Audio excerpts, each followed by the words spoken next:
답은 AI 반도체, 또 최대 2차 전지 비교 분석, 2차 전지와 조선 수익의 길, 점상과 함께하는 특별 강연회.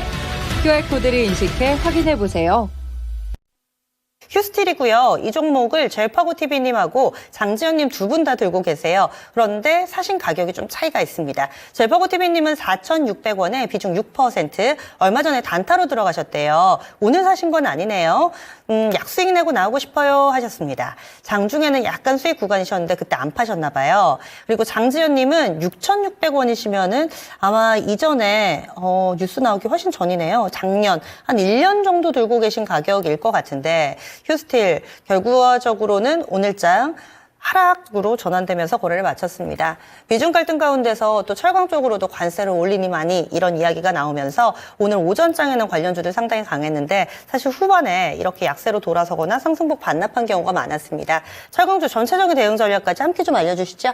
철강주 관련된 얘기들은 아마 제가 제가 점상 시크릿 때도 좀 말씀을 많이 드렸었고, 그리고 이제 이코노미 클래스, 그러니까 시장 중심 이코노미 클래스에서도 제가 말을 드렸습니다만, 철강 자체만 봤을 때는 지금 상반기 내에서 영업 마진율을 올리기가 쉽지 않을 수 있습니다. 그리고 하반기 같은 경우는 굉장히 지금 분기점이 될 것 같은데, 일단 휴스틸, 이제 지금 실적도 지금 발표가 됐지만은, 휴스틸이 주로 관관 사업 쪽이 굉장히 큽니다. 그러니까 우리가 흔히 말하는 철로 된 관 사업, 관 제품들을 많이 매출을 만든다는 건데, 이 관 쪽이 매출이 잘 되려면은 여러 가지 사업이 있겠습니다만 우리가 잘 알고 있는 자동차나 선박 만들 때 들어가는 강판보다는 조금 사용차가 좀 적을 수밖에 없습니다. 그럼 이 강관이 어디에 많이 들어가느냐? 아까 얘기했던 선박 중에서도 이제 내부 설계라든가 아니면은 주로 건축물에 많이 들어가겠죠. 근데 지금 문제가 많죠. 건설 쪽 업황이 지금 PF가 워낙 지금 문제가 많이 되다 보니까 정부에서 PF 자금 조달해서라도 지금 부동산 경기를 다시 부양하겠다 이런 얘기까지 나오고 있는데 이미 아시겠습니다만은 지금 순살 아파트 이제 백숙 아파트 이런 논란들 계속 나오고 있고 심지어는 이번에 GS인가요? GS건설인가요? 이번에 또 통유리를 또 이제 다른 중국산을 썼다가 이게 또 적발돼 가지고 우리가 그만큼까지는 안 썼습니다 이런 얘기를 막 하면서 핑계를 대고 있는데 지금 건설 업황 자체를 한번 보신다면은 왜 휴스틸의 실적이 그렇게 좋지 못한가, 이번 1분기 실적이 상대적으로 좀 많이 후퇴를 했는가라는 부분은 좀 어느 정도 예상이 가능할 것 같습니다. 그래서 좀 아쉬운 감은 있습니다만은 지금은 섣부르게 판단을 하시기보다는 일단 철강재 자체가 지금 조금 회복을 하고 있는 원인들도 이제 선박 수주가 지금 늘고 있기 때문에 다시 지금 상승한다 보시면 될 것 같고요. 중국산 관세 보복이 미국에서 중국산에 대한 관세를 지금 굉장히 많이 높이고 있습니다. 여기에 대해서 이제 수혜를 받는 기업들도 당연히 어떻게 보면 국내 기업들이 될 가능성은 큽니다만은 제가 상반기까지는 아직 어렵다라고 하는 원인은 일본의 역대 엔저 때문에 그렇습니다.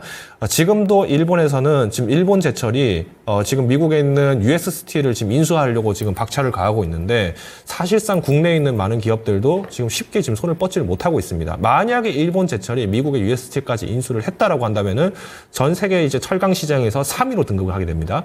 포스코 같은 경우는 제가 알기로 17위고 지금 현대제철도 18위 정도밖에 안 되다 보니까 사실상 북미 시장의 알짜 시장을 놓친다? 이거는 타격이 좀 많이 클 거라고 저는 보고 있고요. 자, 그러면 이제 결국 우리가 어디 시장에 집중을 해야 되냐? 이제 우리가 내수 시장에서만 계속 제한적으로 있었던 부분들은 탈피를 해야 되는데, 휴스틸 같은 경우에도 수출 부분들이 수출이 이제 2022년도부터 해서 본격적으로 좀 나오기 시작을 했습니다. 그러니까 이거는 이제 팬데믹 영향을 좀 많이 이제 극복을 했다라는 긍정적인 영향으로 좀 보시면 될 것 같고요. 자, 그러면 오히려 저는 이 종목을 이제 가지고 있는데 지금 이제 역대로 지금 마진율이 지금 걱정된다라는 얘기도 나오고 있는데 이거 어떻게 해야 됩니까? 지난 4분기 때 영업 마진율이 많이 줄었는데 어떻게 됩니까?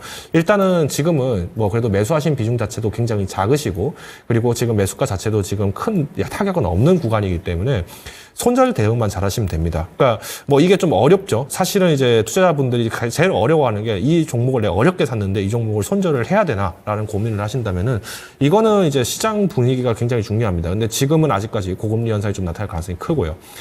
일단 이번 주에 발표되는 물가지수 반드시 확인하시고 전략을 좀 다시 세우셔야 되는데, 일단 기술적으로는 4,000원 이하로 빠지게 되면은 이때는 조정을 좀 하셔야 된다고 보고 있습니다. 이 가격대가 사실은 이제 액면 분할했던 가격대랑 거의 이제 흡사합니다. 그래서 저는 이 휴스틸에 대해서는 이제 기술적으로 이제 4,000원 이하로 빠졌을 때만 좀 비중을 좀 완전히 조절하셔야 된다고 보고요. 아까 이제 또 다른 분께서 좀 매수하셨던 게 6,200원이라고 얘기를 하셨는데 6,900원. 이 가격에 6,900원요. 6,900원이시면은 이제 만약에 이 가격까지 내려갔다라고 했을 때, 저는 타격이 좀 어느 정도 클 거라고 봅니다. 그래서 지금 비중이 혹시 몇 %? 20%, 6,600원에 20%요. 이 종목으로 수익을 빨리 올리겠다라고 하시기보다는 차라리 저는 이제 두 번째 이제 투자자분 같은 경우에는 지금 비중도 크고 지금 이미 지금 손실폭이 있는 상태에다가 네. 투자 기간 자체가 길기 때문에 좀 지연될 가능성이 크다고 봅니다. 그래서 저는 일단 비중을 반절 정도는 매도를 하셔야 된다고 저는 보고 있는데, 만약에 그럼 지금 반절 정도 매도를 하시게 되면은, 이제 손실은 약 15% 정도가 날 것 같습니다. 근데 15% 정도의 손실인데, 저는 차라리 지금 연초부터 대비를 해서 지금 가지고 있는 포트폴리오 대비했을 때 손실이라고 한다면은, 2차 전지주, 연초부터 대비했을 때 지금 많이 빠져 있죠. 그러니까 가격 프리미엄이 있는 섹터로 좀 전환을 하시는 것도 좀 필요하다라고 보고 있습니다. 그래서, 저는 일단 1차 목표가로는 조금, 답답하게 느끼실 수는 있겠습니다만은, 네. 5,300원 이상을 돌파를 하느냐, 이 부분을 좀 주목을 하셔야 된다고 보고 있고요. 5,300원을 돌파를 했을 때, 여기서부터는 좀 비중을 깎아 나가셔야 됩니다. 그러니까 만약에 이게 3분기 안에서 실적이 계속 개선은 없는데 주가가 먼저 달성했다. 이거는 그러니까 말 그대로 이제 우리가 중국에 대한 미중 무역 분쟁이 또 다시 한번 이루어진다고 보시면 될 것 같고요. 그러면 결국 우리가 수출하는 입장에서도 사실상 좋은 영향은 아닙니다. 그렇기 때문에 일단 1차 목표가 5,300원 그리고 손절가 4,000원으로 좀 보수적으로 제시를 드리겠습니다. 예, 장지현 님이 다시 글을 올려주셨는데, 비중 5%입니다. 이렇게 해서 글을 남겨주셨어요. 그런데 추가 매수는 일단은 좀 보수적으로 의견을 주셨어요. 그리고 목표 주가는 5,300원 정도, 5,300원이니까 이 두 분 모두 다 가격 전략 세우시는데 참고해 보시기 바라겠습니다. 강력한 슈팅이나 크게 좀 수익을 줄 만한 이런 긍정적인 의견이 나오지는 않았습니다. 따라서 현재 시점에서 잘 고민해 보시고요. 리스크 관리 라인 4,000원 이 부분도 기억해 주시기 바라겠습니다.